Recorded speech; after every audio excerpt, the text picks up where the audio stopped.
Hey guys, this week we are talking about your gambling resolutions for the new year. When enough is enough, trip to win, listener questions, so much more. Stick around. This week's episode is sponsored by DraftKings. New players bet $5 and get $150 instantly in bonus bets. Promo code CRAPVEGAS. Learn more at sportsbook.draftkings.com/football terms. Welcome to the Crap Vegas podcast. Vegas, here we come. Vegas! Here are your hosts, Chris and Josh. Hello, everyone, and welcome to episode number 71 of the Crap Vegas podcast. I am Chris. He's Josh. Josh, what's new? Well, what's new is we had to do a little car repair work this week. And Chris, I had to get a new actuator. I wouldn't even know what that is. So. I didn't know what that was either. The rear door of the driver's side of my car stopped unlocking. So you actually had to reach in and press the button like old school, but it wouldn't go with the remote and it wouldn't go with the little switch on the door. Is this the Bentley or the Maserati? It's the Ferrari. Oh, okay. With the rear door. It's a four-door Ferrari. A lot of those, yeah. Anyway, Chris, it is a $1,500 repair job, apparently. Fortunately, I was 400 miles still inside my warranty period. Oh, congratulations. That's nice. So yeah, I'm considering that a $1,500 win. That's more money to put towards Huff and even more Puff. That is true. I always try to go the opposite direction, Josh. I just never let my cars ever fall out of warranty for anything. So I just buy a new car every 3 years or so. And gosh, heck, most of the time I don't even rotate the tires or anything. I just let it go because it's not my car. There you go.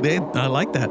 Anyway, that's my news. I had a little car repair. Happy New Year, everybody. We should start kind of with that. A good producer would have like Old Lang Syne played by somebody in Las Vegas queued up. I'm sure in the background right now you're hearing that because Josh considers himself a good producer. That's right. I will say I looked and I found Neil Diamond doing Old Lang Syne in Las Vegas. But you can't really tell it's Las Vegas. So, no. You know. I mean, maybe on the video version of the podcast, Josh, you can overlay him singing that at the same time. Overlay might be beyond my skill set. Okay, probably mine too. Everything else good though? Everything's good. How about you? Yeah, nothing special going on my side. Getting ready for the new year. I'm not sure what we're doing tonight for it, if we're going to celebrate. I don't think I've stayed up after 10:15 on a New Year's Eve in the past 10 years. Yeah, I have to confess that I'm not, it's been a while since I've done New Year's awake as well. Yeah, I mean, I'm just at that age, Josh. We're men of an age, a certain age right now. We're just falling apart. Kids, right. Yeah, with kids especially, that definitely changes it. We do have a lot of listeners. I think by the time this releases, it'll be a few days after New Year's. We do have a lot of listeners that were in Las Vegas for New Year's. So I hope you guys had a great time, won lots of money, stayed relatively safe. Yeah, that's always the hope for every trip. So, Josh, let's tell people how to get a hold of us, and then we got a lot to talk about today. You can reach us via email. That's podcast@crapvegas.com. You can join us over on our Facebook group. That's crapvegas.com/Facebook. You can leave us a voicemail. That's crapvegas.com/voicemail. Or the easiest way is always going to be on Twitter. X. Wow, that was so sassy as you said that, Josh. I feel like you snapped at me as you said it. X. That's right. He's at Vegas Duffy. I'm at Small Whale 13, or the show page is at Crap Vegas.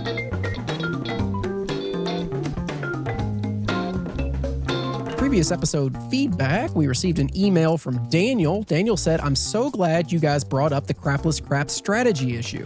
I too am in a cross better, and playing crapless is really difficult because I have to lower my bet per number to keep it in line with my overall budget purposes. I do like the idea of dropping the 5 and 9 as you did, Josh, but you guys think that you could drop all the place bets and simply play the 2, 3, 4, 10, 11, 12. Love the show. Keep up the good work, Daniel. Well, Daniel, that's a great question. And I think a lot of people do that. I have a hard time doing it only because just the variance is enormous. I mean, yes, if it works, it's great. And maybe I'm trying to think here, maybe for time at the table, it wouldn't be terrible. But if things go wrong, you're hosed. Yeah, I mean, it's so hard because, of course, you're more likely to hit those inside numbers. And without something on the inside, you're increasing your variance pretty significantly. But Josh, this is something that I dealt with again myself this weekend, just like you did. I wanted to play at the crapless table over the weekend to see the crew that was over there. And I was like, I don't know how I want to play because it's really hard when you're so used to playing black chips on all the numbers to drop down to $50 a number because it just doesn't feel like you're really doing much when you do that. And to get that many numbers across, you have to drop down or you're going to be playing significantly more than you ever play at a traditional craps table.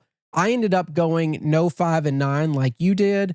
I didn't love it, especially because I wasn't hitting any horn numbers at all. Of course, I was hammering the horn numbers on the traditional table, but that's how it works. But yeah, I don't know, Josh. I think I would actually be more inclined if I was going to drop another bet to drop the 4 and 10 and just play the 2, 3, 6, 8. Yeah. 11, 12. I mean, the problem with that is then you have to hit a lot of 6s and 8s to cover if you're not hitting those really extreme numbers. But yeah, I mean, I think you're right. If you want the 6 and 8, then the 4 and 10 would seem to be the ones you would drop to that's keep at that least, level. In my eyes, that's what I'm thinking. You'd get those 6, 8 hits to get $100 back a hit.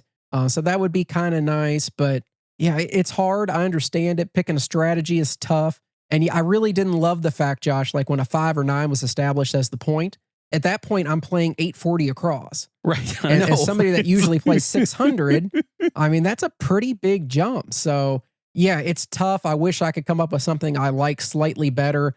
I think the real answer, Josh, would be more like, okay, play $100 on the 2, 3, 11, and 12, and play like 50 on the 5 and 75 on the 4. Mix it up there. It's just such a pain in the ass to get your bet set up like that. Oh, I'm sorry, Josh. It's such a pain in the to get your bet set up like that.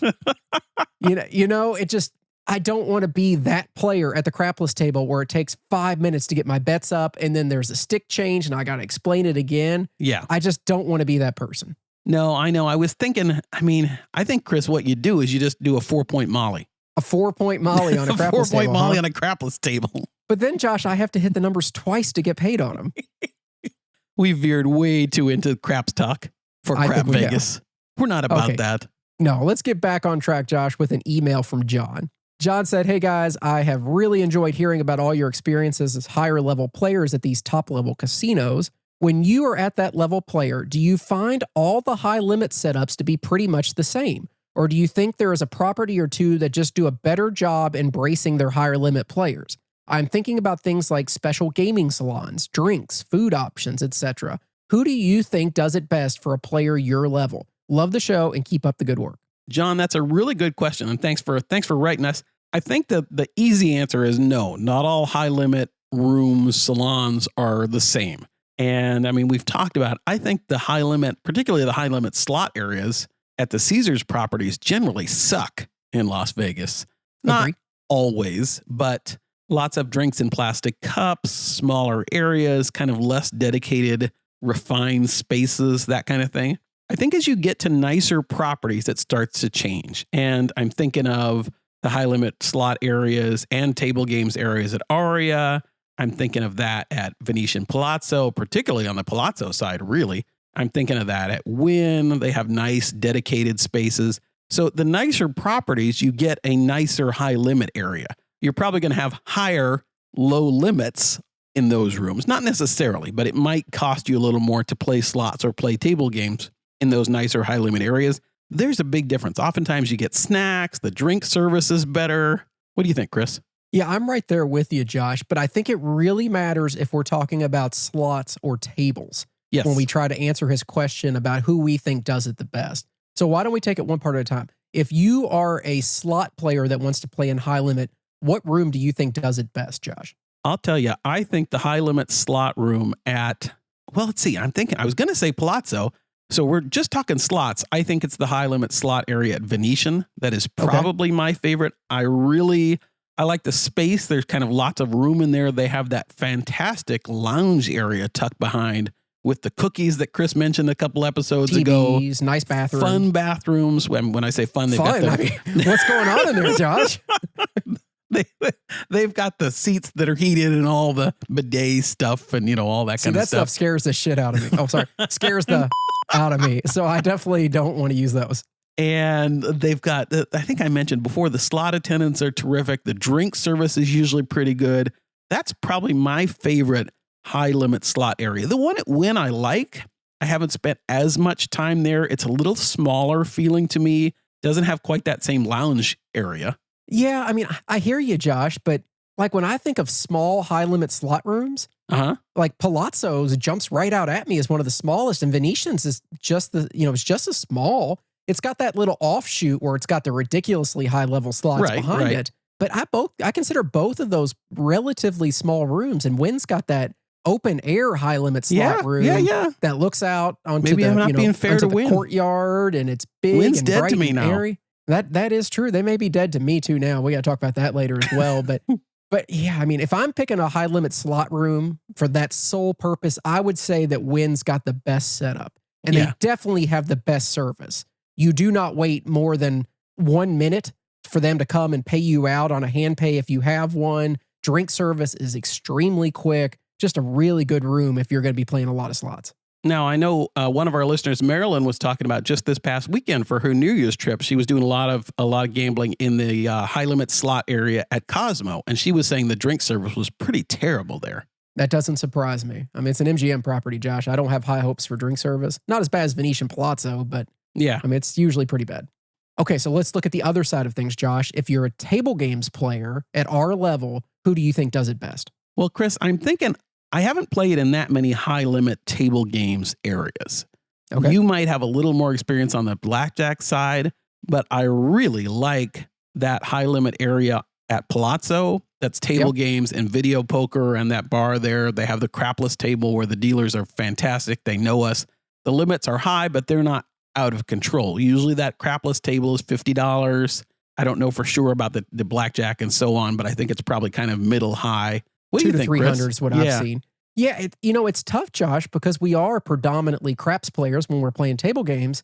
There's not that many places that have high level craps that we can play at. It's either they don't have it in the room, period, or if they do, it's hundreds of dollars or a reserved table at all times.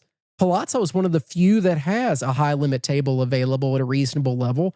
I'd also throw Resorts World in, has one as well. That's typically 50 to 100, somewhere in that range. But we could never touch a high limit craps table at Wynn. Aria doesn't have a high limit craps table on the main floor that I know of. So when you start looking at these places, even Bellagio, Josh, I don't know where a high limit craps table would be. I'm sure there's one in a private salon that you and I aren't at that level. So you just don't have that many options. So by default, I would say Palazzo's is pretty good. If you're a blackjack player, I really like Bellagio's high limit room. I think it's Club Privé is what it's called. That's pretty nice as well. But just not a ton of options for people like us. But I will throw out a honorable mention, as we may call it in this case, Josh, because it's not in Vegas. But if you're asking me my favorite place for a high limit table room, it's actually Encore at Boston Harbor. Oh. Because not only do they have a craps table in there that's typically $50, sometimes $100, but the whole high limit table room, Josh, it's situated on the second floor in like this suspended area above the rest of the gaming floor with open air views looking down on it. Right. So when you're playing up there, you're literally looking down on other players in the casino while doing it. As you should be. Exactly. And for you, Josh, they have a black card lounge right next to the high limit craps table where you can go get food and beverage. Yeah, I'm actually, I do want to go to Encore Boston Harbor because not only not anymore, I'm not going to be get into that lounge. I'm not black. I can bring you in, Josh. We'll go one time this year. I think I might still have it till the end of January, or does it disappear the first? I'm not sure, but I think you're good through January 31st, but I'll sneak you in. No big deal. One sec. One more thing I did want to say back to John's original question, as I'm thinking about all the way kind of down on the spectrum, I'm thinking about where did I go for the Zorkfest trip? We went to Ellis Island, and they had those 10 slot machines in their high limit slot area. And effectively that was, and maybe I'm wrong, maybe there are Ellis Island enthusiasts that will correct me, but I pretty much saw no difference between the high limit slot area at Ellis Island and the main floor.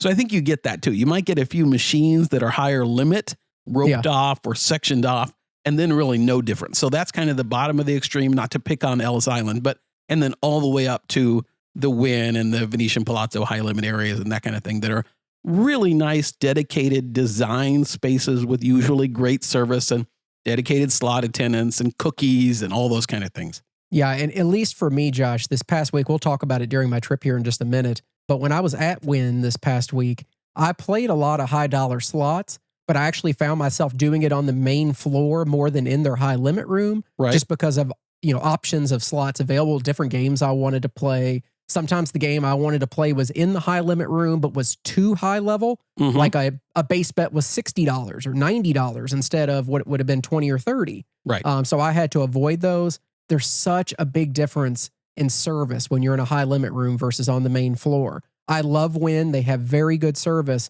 but there were times I was waiting 10 minutes or so to have somebody come on a hand pay and take care of me. And in the high limit rooms, that just does not happen. Right. If you wait 5 minutes, it's because they wanted to go ahead and print your paperwork and bring the cash with them when they come, because they don't even come check in on you first. It's just, it's a whole different world. So just keep that in mind. Final listener feedback this week, Josh, from Nicole. She says, I'm a couple episodes behind as I try to get back into the flow from a lot of holiday travel. Going back to your trip to Vegas for F1, I do have a question. What do you think are the absolute best and absolute worst parts of F1? Josh? Thanks for your question, Nicole. Really good question. I think the worst part or my least favorite part was probably the crowds in the evenings in the high limit areas when we wanted to play. Even at the video poker bar at Venetian, we couldn't get spots. Yep. So, we generally, I don't like to, maybe it's that I'm not very patient or I don't like crowds or some combination of both, but that's kind of my turn off generally. And usually with not being late night players, we avoid a lot of that. But F1, that was out for sure. The best side, I think, was it was fun to see all the people that are really enthusiastic about the race. I mean, people going everywhere with their jackets and talking about their favorite drivers. And it was just a little bit of a different atmosphere. I think that was probably my favorite part. I mean, seeing the race was cool and just the experience of it. And maybe that was it. But seeing it all kind of goes together, just the newness of it. Yeah, at least in my eyes, Josh, I think the worst part of it for people, the road closures, the construction, the traffic, all that stuff where the roads got messed up for the race. And yeah, the crowd levels weren't the best. I didn't like that. The best part, I mean, I enjoyed walking over to the race and kind of seeing the cars fly by like that. And it's really cool that they include food and beverage and everything for people. But I struggle to find something that I truly enjoyed. It was a good excuse to go to Vegas. I would do it again if it was an excuse to get there again. But it's not something I would ever seek out just to be doing it.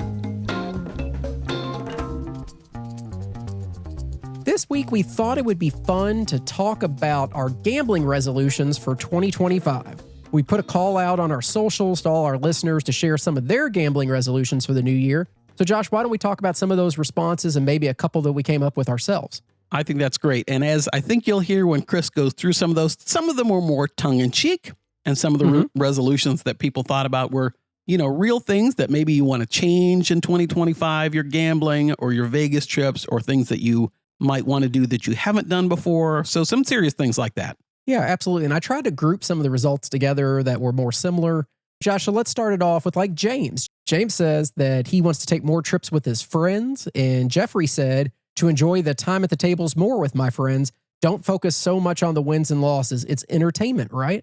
Well, I think those are good goals. I mean, taking trips to Vegas, somebody that loves solo trips, I am coming to appreciate, we'll talk about it when we get to our resolutions, but I'm coming to appreciate even more the value of doing Vegas with friends and, with Chris, with other people. And it is fun. So I still like my solo trips. I like my solo time, but it's great to be able to enjoy the city that we like, the games that we like with friends. You're right, Josh. I think that's something that I can appreciate even more now after my past couple solo trips. I'm realizing that I really do wish that you were there for many reasons. Of course, it's more fun when you're gambling with a friend and have somebody that's in it with you, but also because I think we provide each other good balance and the ability to walk away from a bad table or try a different slot.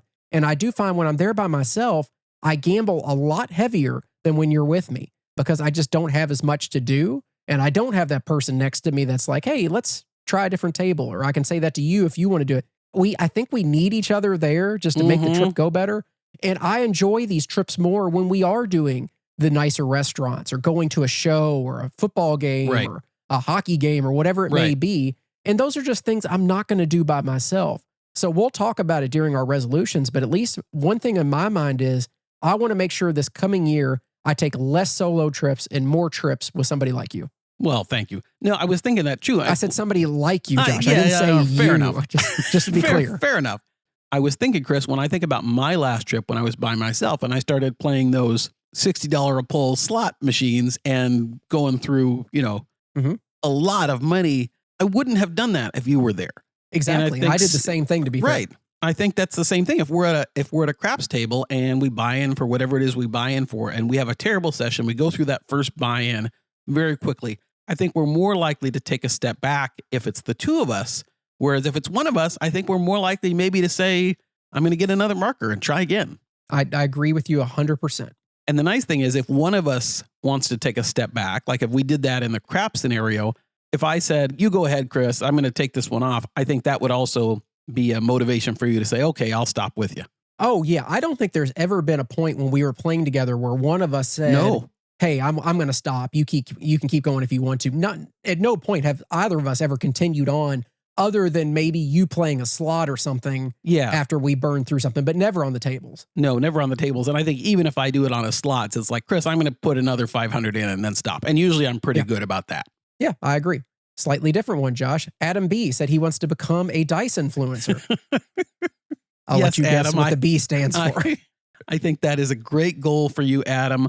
You should really work on that. In fact, I think you should pay for a class. Yeah, absolutely. I hear the Crap Vegas Dice Institute is going to open next year. So make sure you reach out to those guys. They're pretty nice. I do say, Chris, as I was thinking about Adam's response there, if I had a table in my basement, if I had a craps table in my basement, I know I'm one of those people that would sit there for hours and think I have dice setting figured out, dice influencing figured out. And I would be, I probably would pay for classes. I probably would log all my rolls. It's just a good thing I don't have a craps table in the basement. Jeez, I completely understand, Josh. Anthony says, get out there one time. Friends are all talk. Stupid me gets obsessed with planning for nothing. Plus, it's 25 years since my first trip and don't mind going solo. Well, Anthony, I hope you get out there too. I'm glad you don't mind going solo, but yeah, you just need to get out there and do it if that's something you want to do. I agree. Bert says fewer trips, but with bigger bankrolls. That's always a tough thing for me. You know, do I wait longer to build up a bigger bankroll, or do I go more frequently at lower levels? The problem for me is I have a tendency to go more frequently and play at the levels I usually play, which is where it gets expensive. Hey, along the same lines, Chris says, want to step up my play for a single trip and see how much it affects my future offers. Maybe less trips for more money. Yeah, I think it just depends on what's important to you. If it's the gambling and the ability to win big and be a high roller and that kind of stuff, the fewer trips are maybe better, and you might be treated better by the properties, bigger comps, all that kind of stuff. But if it's the experience of just going and playing and being in Vegas, maybe more trips at lower levels, you won't get as nice offers and that kind of stuff, but maybe that's not as important. Now, I will say, Josh, this is a very big warning, buyer beware situation. If you're anything like us, and we've talked about this on the show probably since episode 1, once you step up to that next level of play, it's really, really hard to go back to where you started. Yeah, it sure is. That's the tricky part. We'll talk about that when we get to our resolutions maybe, but that's the hard part. I agree. Bev, know when to quit. That's always a great resolution. It's a great resolution. Hard to do. They've got a phone number for that. Yeah, Randy said pretty much the same thing. Don't stay too long. Get in, get it, and get done and get out. And I think that's a difference between, and not you particularly, Randy, but I think that's something that separates the people that are there to gamble from the people that are more there for the experience. Is there's that philosophy as soon as you get ahead, leave. Well, to me, that's not, I'm in Vegas and I'm playing craps for the experience, to have fun. And I want to stay at a table for 4 hours if I can. And so it's a different philosophy. I'm not there to just dine and dash. I'm there for the whole experience, but I have to balance that with how much do I want to lose. I agree. So Josh, why don't we get to some of our resolutions before we get too far into here? I'm sure you have a list as well as I. Oh, absolutely. Okay, why don't you kick us off? So mine isn't so much of a list, Chris, although I do have a few things. Mine is more of a thinking about what I like to do in Las Vegas and how I might want to change in 2025. And really, it's balancing the number of trips with bankroll. Yes. And how do I want to enjoy my time? I've gotten, as Chris said, we get used to the things we get used to. We get used to playing at blackjack level if we're talking about craps. We get used to staying in nicer suites and airport transportation and all that kind of stuff. But that comes with a lot of risk. And so I've been thinking about, particularly after I've been playing more video poker, bar top video poker with friends, having some drinks, drinking more as I'm playing high limit slots, and which I kind of enjoy. And I like us going out to dinners, and I like doing shows and things like that. And that takes away from gambling a little bit, or gambling at a $600 across craps level or at a $30 pull slot machine or whatever. So what I've decided, Chris and I have talked about this a little bit. I think for 2025, I want to try and have some trips where I'm playing at our higher level play and some properties that I'm going to dedicate to playing a little lower and maybe focusing more on those other experiences. I think that's a terrific idea, Josh. That feeds into a couple of my things that I'll just bring up at the same time. I had a list of 5 things. Number 1 was less trips, more slots, less tables. Yep. Because I found as much as I love playing craps, and this is not a comp answer here, that's not why I'm saying this, my money seems to last significantly longer in slots than it ever does on the craps table the way that I like to play. Right. So I think I need to transition as much as I don't want to.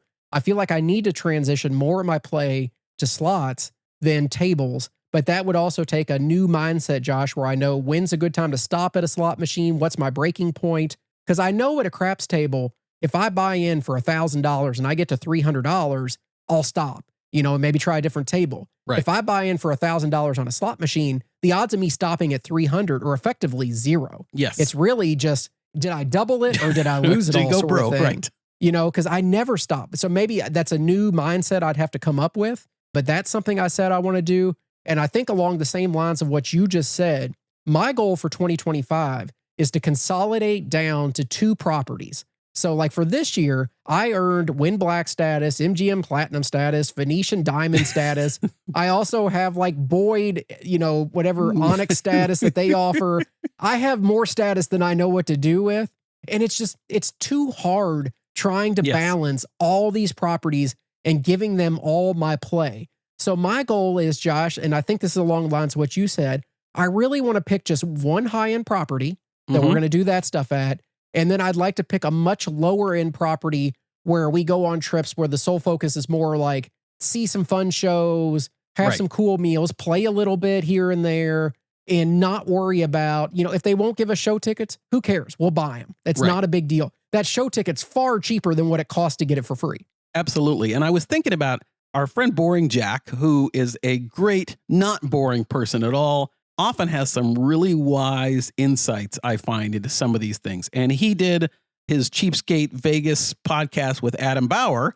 And one of the things that Jack said, it's like 2.5 hours. It's a really good listen if you want to. I'd encourage you to listen to it.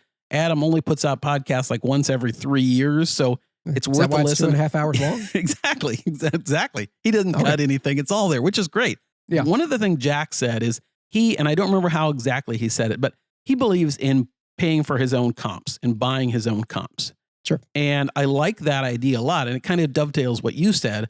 One of the things I have on my list is to worry less about what my hosts think or what the property thinks. Take advantage of whatever offers they want to give me, whatever they want to give me, and just let the chips fall where they may. And if that means on my next trip, I have to pay for the tickets to wherever we go, or I have to pay for transportation, then I buy that comp if it's important to me. Yeah, I agree with you, Josh. I think that's a good goal for both of us for the next year. The next thing I had on my list, Josh, I want to take better advantage of Players Club benefits. And what I mean is we hit all these top tiers. And of course, it sounds like we may let some of it drop off. I mean, you're letting Win Black status drop going into the next year. I obviously didn't. But I think we need to do a better job when they're offering free rounds of golf, show tickets, spa discounts, all those things. I think we overlook it sometimes because we're not that concerned, but they are really nice benefits that have value that we really should try to take advantage of. And no, that does not include Venetian gondola rides together. Darn it. That's my goal. I've got that as my goal. That's my resolution for 2020. It's number 5 on my list. Well, I'm gondola so ride with Chris. It's not number 5 on my list. And dovetailing on that, Josh, another thing that I've said, I actually want to use my comp balance at these places instead of letting it accrue. Because I don't know how long I've had comp balances building with these people. And what ends up happening is we stop going to the properties. It's true. And the balance wipes to 0 because I wait so long in between trips. We really do need to find a better way to use these dollars that are available for something. It is. Chris is absolutely right. And I think this is something for everybody to think about if you have just a little bit of comp dollar balance, all those kind of things, or the benefits, as Chris said, that come with the tier levels. We're, you guys know, but we're a little bit spoiled in the way we get treated by certain properties. And that's led to this, as Chris said, this habit of not using the things that come with those tier levels. So if I want to comp massage, I just email my host and say, can you comp my massage, or text my host or whatever, or our food and beverage or whatever it is. And that's fine and well and good when we get it, but we are letting those benefits that come with the tier kind of go to waste. So if we play at a lower level, we can still get some of those things without having to contact the host and ask for them.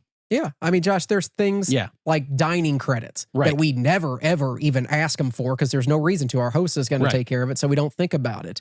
But yeah, things like golf rounds, we should go out and play and take advantage of that sort of thing, discounts on certain things. But in my eyes, even something as simple as, like, I think at Win right now, I have a couple grand in Win comp dollars that I will never use for anything.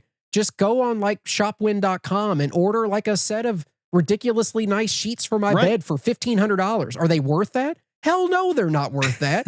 But at least I would then use the dollars that I've earned. You can get a 5-gallon can of Asian Rain.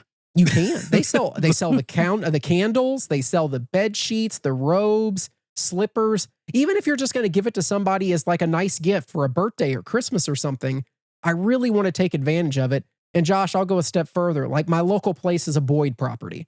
So every time I go play there, I earn Boyd points. And since they're a local property, I never stay there. I never eat there. The only thing I ever use this money on is when I'm walking out at the end of the night, I stop by their little sundry shop, buy a bottle of water and occasionally a candy bar because I have an hour-long drive back to my house. I think I have about $3,000 worth of comps built up at Boyd properties. What am I going to do with that? I don't know. But I need to just go into their store and buy just a bunch of stuff, gifts for different occasions and all that stuff. Or at least go buy like bottled water and drinks and buy 15 at a time and take them home with me. Or if you can, even though the exchange rate's usually terrible and you don't want to do those things, see if you can turn it into free play. Yeah. No, and a lot of those places do run promotions at certain times of the year where they'll go dollar for dollar on free play. Like Caesars is really big on that. Like 1 week a year, they'll do like convert all your comp dollars to free play at 1-to-1, especially at local properties. So you're right. I just need to do a better job using that money. And other than that, Josh, I just had one other thing that is a resolution for this year. I want to get to a different city, someplace that we did not play in the past year or two. I have that as my last one also. The only problem is getting you to a different city is extremely difficult. I'm good with Blackhawk or Reno. Okay, so the places that are geographically extremely close to you. Well, Blackhawk, I think probably is close to the same for both of us. I think we should do Blackhawk. In. From where I'm coming from, Josh, I'm not a hub for any airline, so I can't fly direct to any of these cities, period. Right. I just don't have options. I can't go to Atlantic City. I can't go to Biloxi. I can't go to any of those places direct. So I always have a long flight. You're coming from a major airport where you can fly direct to almost every one of these cities. So I feel like you should cater to me and make your way into a different time zone for the first time ever. Blackhawk is in a different time zone. It's mountain time. It's in the Chris. mountain time. Yeah, it's 1 hour difference. Yeah. I lose and gain 3 hours every damn flight I take. Sorry. Every time I can't even get it right. I don't know what to say. So I just feel like you should cater to me a little bit more in these situations. We can go with Blackhawk, or I'll give you MGM Detroit. I've heard it's really bad. I know. Josh, that's all I got on my side. Do you have anything else? Yeah, Chris, I had one kind of closing up question to resolutions, to 2025 Vegas gambling resolutions. What is a resolution? Do you think... We probably should have started with that, don't you think? Yeah, we could have started with what is a resolution, but... Go ahead. Do you think that you'll be able to achieve? Would you achieve a resolution? What do you do with it? Do you satisfy a resolution? What does one do with a resolution? Do you think your resolution will become to fulfillment? I don't know how you phrase that. Do you think your resolutions, any of them, will come to fruition? Ooh, good word choice there. Thank you. Yes, I do. Do I think all of them will? No. But I don't know which ones it's going to be. I do think it's easy to use more of my comp dollars and do stuff like that. And I think it's easy to say, yeah, we're going to pare down to 2 properties this year. In actuality, that's much more difficult than it sounds. Yeah, and by 2 properties, I don't think you mean, at least I don't mean necessarily 2 physical properties, but 2 players clubs. Yeah, 2 players clubs. So, one of them most likely will be an MGM, which opens up lots of properties, that kind of thing. But Chris, I was thinking, for me, and I've already kind of stumbled into it. So this is why I would have mentioned it. So we'll talk about our next trips coming up and that kind of thing. But after Chris leaves, sometimes I go to a different place. So I've already picked a place that I want to go, and it's a place we have a host and all that stuff. And I'm already getting set up with the usual stuff, nice suite and lots of free play and things. So already in my head, I'm thinking, I don't want to have to play at a level that will get me that next time. And that's a hard mental burden or hurdle to get over. I think you're 100% right there, Josh. I completely understand what you're saying. I mean, it's like, do I want to the host gave me the nice suite, do I want to let him down? I guess I just have to get that out of my head. Here's what I would say, Josh. If this was me, which it's not because I can't take the link trips that you take. Right. But if I could, the way I would structure it for my own benefit is I would do the first 2 days at a really nice property, and I would do the last 2 days at a low-level property. That's my, I would go to a Caesars property, or I'd go to a Boyd property, or go downtown, or something stupid. I would do that my last 2 days. I would never personally structure a trip where it's 2 days at a top-end property and 2 days at a different top-end property. The cost of that could be way too significant. Well, that's why I'm determined. We'll see if it happens. I'll let you know after the fact, but I'm determined to have that second property. Basically, I'm going to play the way I'm comfortable playing. I'm not going to play at the same levels I play at the property we're together. And if that means that I don't get Sky Suites, for example, then I don't get Sky Suites. I hear you. But see, for me, Josh, it's not even so much about that. Just playing at a property like that at that level with that credit line available, I know myself, I'm going to use it. Yeah. I just am. It's not so much the room that I'm getting or anything. I literally need to pick a different property, right, where I probably set up a lower credit limit and request a lower amount, and a place that I have zero expectations of anything coming from it to make sure that I don't play at the level that I shouldn't at that point. Yeah, it'll be interesting to see how we do with these. Okay. After the break, we're going to talk about my quick trip to Wynn and a couple other things, so stick around. You went to Wynn without me?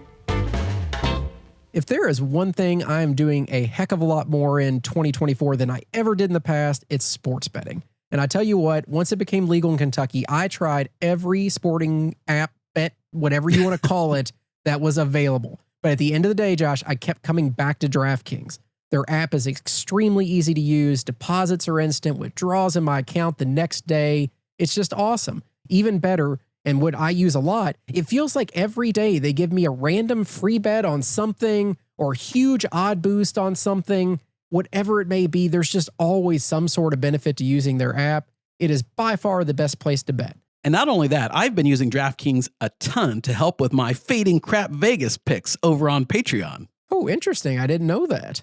I mean, they are the official betting partner of Crap Vegas, Josh. So that would make sense to use them. Screw those other companies. So next time you have a game you're ready to make a wager on, visit DraftKings.com to get started. Sign up with promo code CRAPVEGAS and you're going to get some bonus bets. Terms and conditions do apply. Bonus bets are non-withdrawable and expire 7 days following receipt. The initial stake is not included in any wings. Got a gambling problem? Call 1-800-GAMBLER. Learn more at sportsbook.draftkings.com/football terms. You know, Josh, we haven't talked about Travel Zork in a little bit. We talk about Zork Fest and how fun that's going to be in December this year and how you can get those pre-sale tickets already. But I always forget about the fact that Michael really likes to focus just on the luxury travel side. Yeah, that's really the bread and butter of the Travel Zork business, I think. And really, it's luxury travel. It's experience, it's great suites, it's fine hotels, all that kind of stuff. So, Chris, as we enter 2025, if you were to take a fancy, nice, luxurious trip somewhere this year, where do you think you might want to go? You know, I've been thinking for a long time about taking the kids to Hawaii. I'm just a little afraid about the flight time coming from where I am. 13, 14 hours in a plane with 3 kids, especially a young kid. That could be a little bit too much, but I can tell you this, if I was going to do it, Michael would be the person I'd call. Yeah, and I know that Michael, not only you talked about the flight time, I know that Michael and his team at Travel Zork Travel can even set up airline reservations and all that kind of stuff, first class if you want those big fancy flights. He can also find some of the best properties on the islands.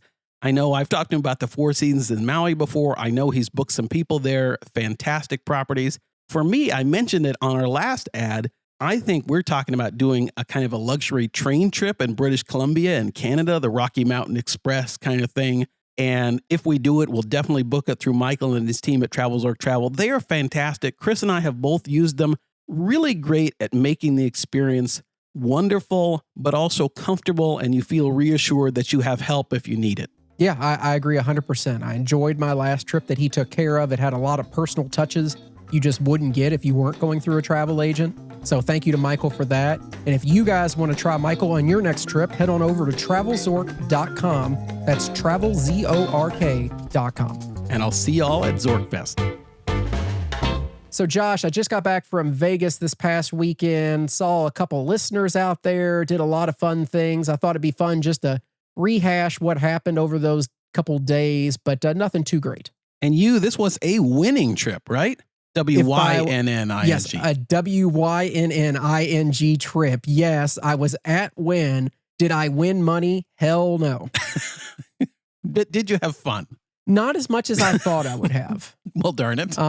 Mostly because of listener James being there playing with me. That really took away from the experience. Yeah, James does that. You know, Josh, it's so tough. I love Wynn so much, and there's so many things that they do well. And there are parts of the trip that I was like, oh my gosh, it's so nice to be back. Mm-hmm. The little things, you know, a driver that's there waiting for you, that's so friendly, the check-in's beautiful, room's ready as soon as I arrived, even though it was early in the morning. The room itself is beautiful. It reminded me how good their in-room dining is compared to everybody else because it's just spectacular. But I didn't have as much fun actually gambling as I thought I would. And it made me question by the end, is this a place that I really am going to try to keep happy next year? And I think the answer is no. Well, that's good. Do you think it was it just because of the losing? Was it because experiences?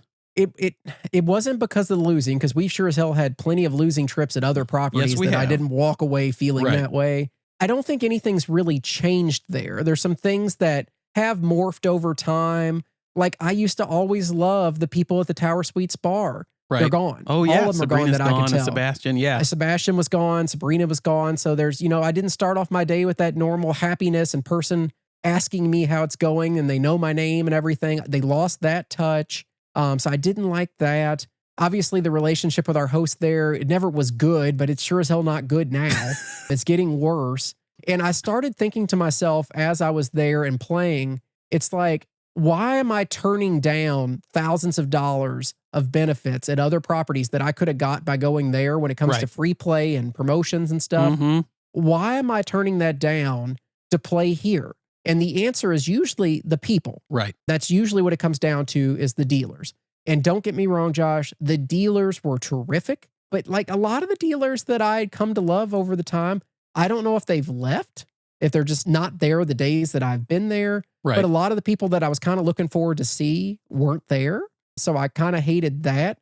All the boxes are still there. They're still great. But when I look back on it, Josh, especially the one time I played it over at Encore, it just wasn't as fun as it usually is. And it's definitely not as fun since you're not there with me when I go. Yeah. So I think that 2025 may be the year I go to Wynn maybe once just to go because I like the place, but I have no desire to maintain my status going into 2026.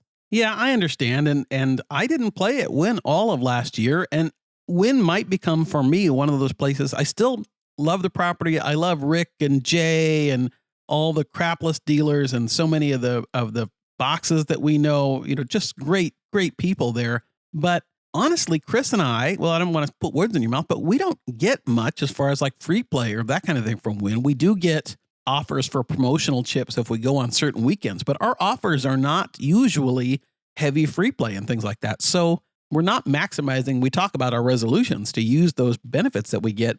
We don't get that big benefit of free play at Wynn usually. No, it's so hit or miss. There's 1 week a month that I might have $1,500 in free play chips available. Right. And then 1 week there's a shopping spree for $1,000 or something. 1 week it's a slot tournament entry. It happened to be the week I went, you got nothing. Just nothing. There was nothing to offer. So, you still get free room and board and all that stuff. You're covered. You're F&B. But yeah, Josh, I'm going to miss the people. Yeah. That is going to take away from me because they are the best dealers in Vegas. And it's not even close. It really isn't. I should have mentioned Liz too. You should. I played with Liz this past weekend. She was terrific like she always is. But what I take away from it, Josh, is Wynn has those personal touches on the dealer side. Mm-hmm. I can't tell you how many people came up to me and complimented me like on my weight loss and said how amazing I look now. Right. And just like super friendly stuff like that and boxes coming out of their way just to say hi and talk to me and doing all those things that really make it a fun experience and things that we just do not have happen at Venetian Palazzo, Right. who I think is kind of our primary property. None of those people will say anything like that. I can't even remember half their names, even though I played there most of the time, which tells me they're good dealers, but they're not memorable. Yeah. People that win are memorable. They stick in your mind. But all that said, A, I don't win at Wynn. It's very rare that I have a winning trip there. And B, because of the way that Wynn is set up and the expectations there, you got to play pretty heavy in my mind when you're there. And I'm just not getting enough out of it, losing out on that other stuff to make it worthwhile. And Yeah. I don't take advantage of the free golf rounds and stuff like Right. that and the master classes that are so cool. But I just don't do that when I'm by myself. Why would I? So a lot of that benefit of being a Wynn player is lost on me. And to that point, I mean, you're absolutely right. And I think if, just kind of in line with our resolutions, if I were Wynn Black, if I still had it, my goal would have been, it's not because I'm not, but it would have been to try and take more advantage of those offerings, to your point, and things like that. Because that's really, I mean, as you said, the benefit you get at Wynn is all of these great experiences. And if you're not taking advantage of it, if you're just gambling, there are other places we can, You can gamble and anywhere. get more gambling money. Right. Yeah, I would say, Josh, my goal then for 2025 is one weekend. I don't care if it's in the spring or the fall. You and I do need to go to Wynn for a single weekend. Let's use the 2 rounds of golf. Or you don't have, I mean, let's use our rounds of Yours, golf yeah. together and do that. If we can book a master class that weekend, let's do it. Let's use all our comp dollars that we have at the Right. store to get some stuff. Let's burn through what we have left, and whatever happens, happens. But I can tell you this, we've been playing at Wynn for years at this point, and my offer at Wynn has not changed a Nope. penny since the day that I went there. So from the very first time I gambled there, playing 270 across, to Chris nowadays that's gambling $600-700 across as a base bet with slot play that's 40 times what it used to be. Right. My offer has not changed at all. So that tells me even if we do burn through them, if I ever want to go back to Wynn, I bet you my room is still waiting. Maybe I just have to get from the airport over there. Yep, I agree. I'm glad you went. I know a Vegas trip Me is too. always somewhat fun. And you did have, we should close with one happy moment. You did have room service. You got steak nachos. I did. They are still the best in-room dining object in Vegas. Some people don't like them as much as I do. I don't know what it is, Josh. They're just so good. But overall, the in-room dining experience at Wynn is just fantastic. It I do is. wish they had some casual dining options because especially as a solo traveler, that Mhm. comes in handy. And I really have no choice but to eat from in-room dining. Yeah. Unless Yeah, I yeah. want to go sit at Charlie's by myself or get it to go and take it back. And I don't like waiting around to do that. So Right. other than that, though, Josh, it was a fun trip. James and I, listener James, that also is the moderator on the Facebook group, he and I played multiple crap sessions together throughout the weekend. They were all losers. And actually, most of the sessions I had without him, I broke even or came close to breaking even. So I'm convinced that James cost me thousands of dollars. So, James, that was not very nice of you. Bad James. But other than that, Josh, I saw a couple other listeners throughout the weekend.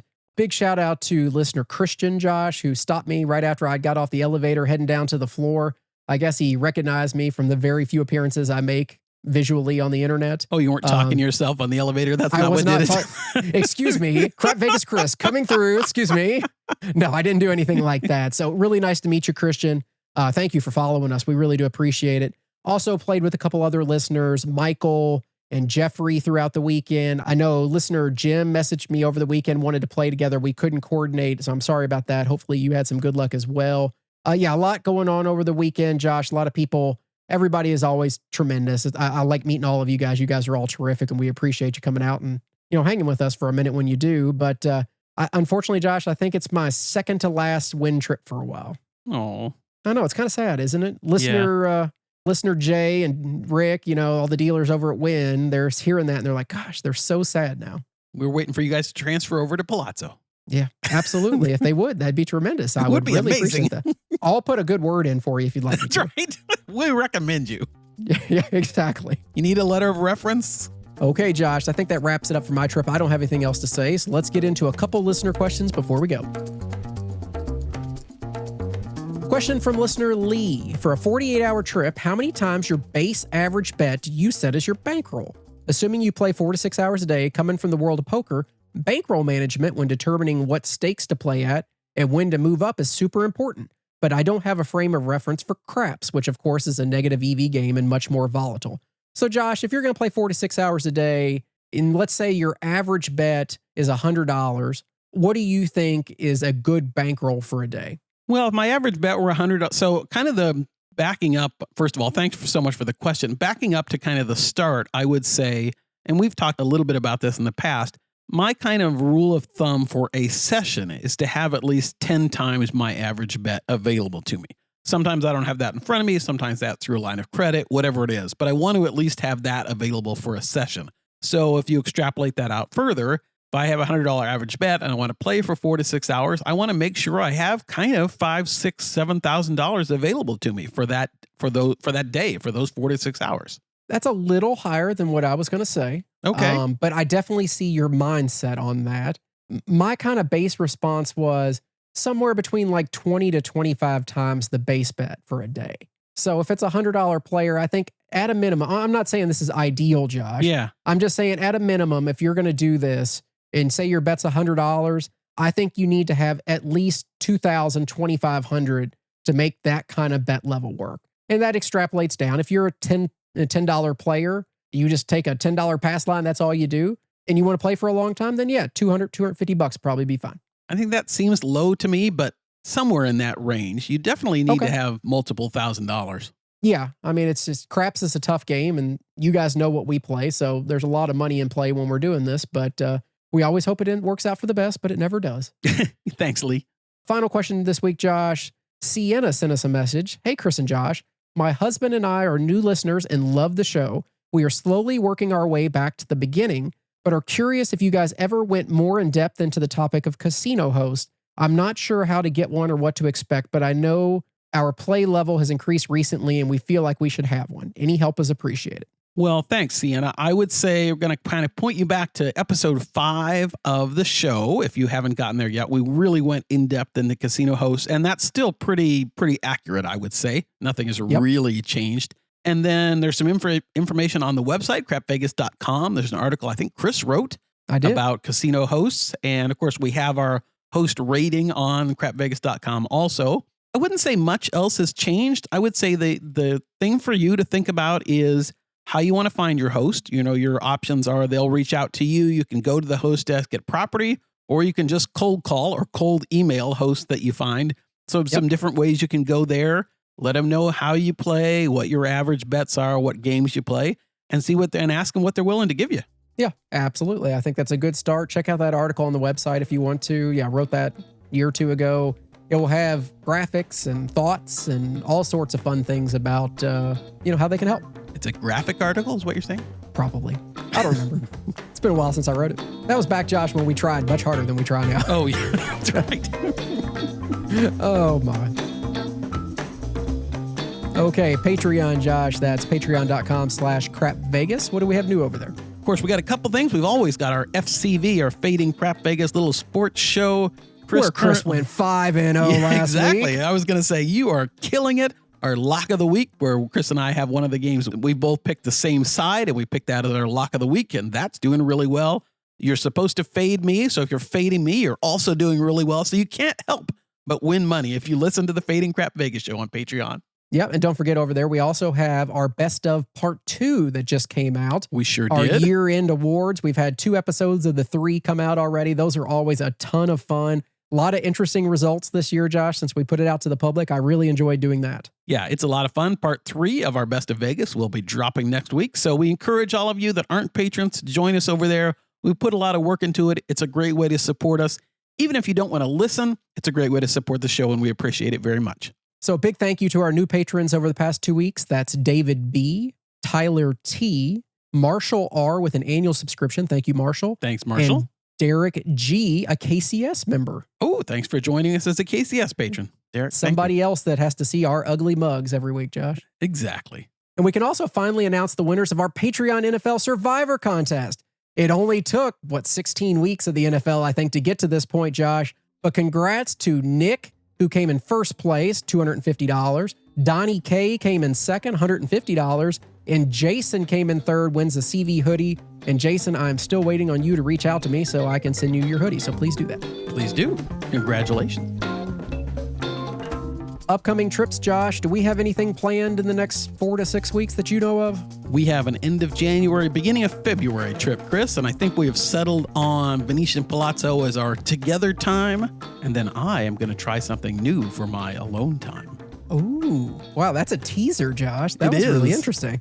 I can't wait to hear more about that, and especially since I'm the co-host, I can ask you once we get off air. Lucky me. A friendly reminder, subscribe and leave a review on your favorite podcasting app and to visit our merch store. That's crapvegas.com/shop. We received a lot of really positive feedback about the free gifts being thrown in at the end of the year, Josh. So going forward, I'm going to include a free t-shirt with any order you place. Well, good job, Chris. Thanks for your support, everybody. I know Chris puts a lot of work into packaging those things up, and so thank you all for your support. I'm just glad that I'm done with Patreon Christmas gifts finally, Josh. No kidding. He saw some of the photos and boxes in my garage. I was like, holy. Oh my God, it was a lot of work. Holy. Oh. Perfect. Josh, big wheel time. Let's do it. All right. It's time to spin the Crap Vegas big wheel. Are you ready? Are you ready, Chris? Oh, I'm so ready, Josh. I'm spin always the ready. wheel. All right, Chris, in honor of 2025 kickoff, the wheel has a theme this week. Okay. And basically, I'm going to give you some things that are coming to Vegas in 2025, and you pick the one that is most appealing to you. Okay, I like this. So in 2025, we have some attractions coming. We have, and I can go into detail if you have questions. We have the Friends Experience, the one in Vegas. Okay. It's going to be at the MGM Grand. You got all sorts of friend theme stuff. It's part of a 13-city tour. It's going to be located in a space that where CSI The Experience and the Hunger Games, the exhibition, used to be. Okay. God, I noticed a theme there, yeah. You have a Universal Horror Unleashed. Universal's first year-round horror attraction will open sometime next year in Area 15. So far out of the first two, Josh, I'm familiar with the Friends Experience because they've done the same sort of thing for a lot of shows. Right, exactly. Like they did that for The Office, and I was a big Office fan, so I've seen one of those before. They usually set up like a space that's like their apartment and stuff that you can walk through. Really cool stuff. They did it for Seinfeld one time I saw. I really do like that idea. I think it would be fun, but I'm not a huge Friends fan. I will say, as somebody that has season passes to Universal down in Florida, I am a big fan of their Hollywood, this is like 4 haunted houses, I think. Yeah, Halloween Fright Nights, I think is what they call them there or something. They're awesome. Universal does horror stuff so well. So I think that's going to be a huge boom for Area 15. So we've got at Mandalay Bay, Bob Marley's Hope Road, a showcase celebrating Marley's life, music, and influence. Yeah, won't be there. We have the Evel Knievel Museum. It's moving from Topeka, Kansas to downtown Las Vegas. Were you ever an Evel Knievel guy? No, not really a Evel Knievel guy. And when you say that, Josh, all I can think of is watching Ocean's 13 and Don Cheadle's character, Basher, when he pretends to be, what did he pretend to be? I can't remember. He's not one of those white guys on a rice rocket, you know. He's a heavy bike guy. Fender Rhodes, is that what his name was? Probably. That's what I'm thinking of as you say that. So no, I have no interest in that at all. All right, one more. How about the John Wick Experience, also at Area 15? I never liked those movies. Okay. All right. So which one are you going with? You got Friends, you got the Horror Unleashed. I think the Horror Unleashed would be a lot of fun. I'm a little bit of a sometimes, so maybe I'll get scared by it. There you go. But I think it would be a lot of fun. And if we're drunk, it'd be even crazier. Chris has a new toy. I don't know what you're talking about, Josh. All right, let's spin the wheel again. Oh, Chris, this one's food coming in 2025, right up our alley. Yummy.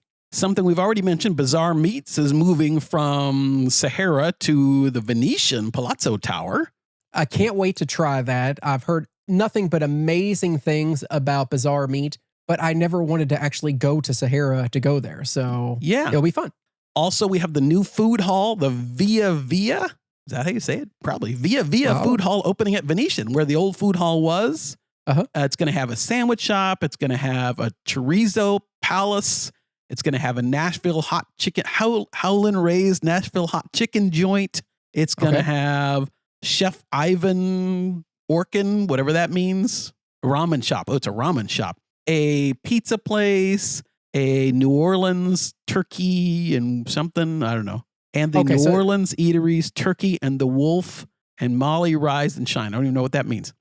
So it sounds like a lot of their food options are similar to Cosmos. Yeah. What Boulevard, whatever they call it over there. Something similar, it sounds like. Similar. I like those options. I do like the fact, if nothing else, without having tried any of them, that they're not just recycling chain restaurants that had in their current food court. Because before they just had, they had like their own Mexican place that was not very good. But they had like what was it, like a Johnny Rockets or something in there? I can't remember what it was. Right, but it was all pretty low. It was a chain burger place end. And a chain pizza place. Yeah, I'd much rather have some of these independent places. Although that's going to be interesting because that space is not that large. Yeah. So are they eliminating the seating area to get all those places in? What are they doing? I'm curious too. We'll see soon. Well, I guess Opening we'll find next out. summer. We also have Stubborn Seed by Jeremy Ford. It's a Michelin-starred restaurant from Top Chef Season 13 winner Jeremy Ford. It's going to be located at Resorts World. Okay, so I'll never see that place. Exactly. And we have Netflix Bites. This one-year pop-up residency will open at MGM Grand in early 2025. It will serve breakfast, lunch, and dinner inspired by popular Netflix series such as Bridgerton and Stranger Things.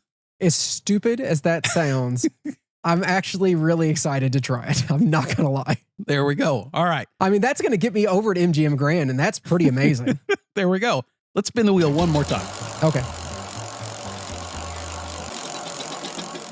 All right, Chris, the last thing we've got on attractions coming to Vegas in 2025 is the music category. Okay. We've got New Kids on the Block.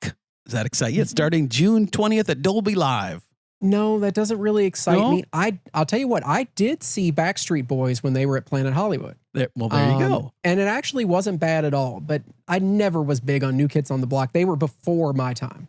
We've got Janet Jackson starting at Resorts World. The show actually opened December 30th. She's already going, but that goes till March 15th. Is it going to have like some sort of like costume issue or anything? I don't know if there's going to be wardrobe malfunctions. I mean, it's not. I have no desire to go. Right. Going back to the Backstreet Boys, we just need Justin Timberlake's in town. Oh yeah, put them all together. Why not? All right, we got Blake Shelton at the Coliseum. No, I'm not a big country fan, Josh. We also have Josh Groban at the Coliseum starting in May. I'm not really excited about either of those two either. We got Black Eyed Peas starting their residency Planet Hollywood in February.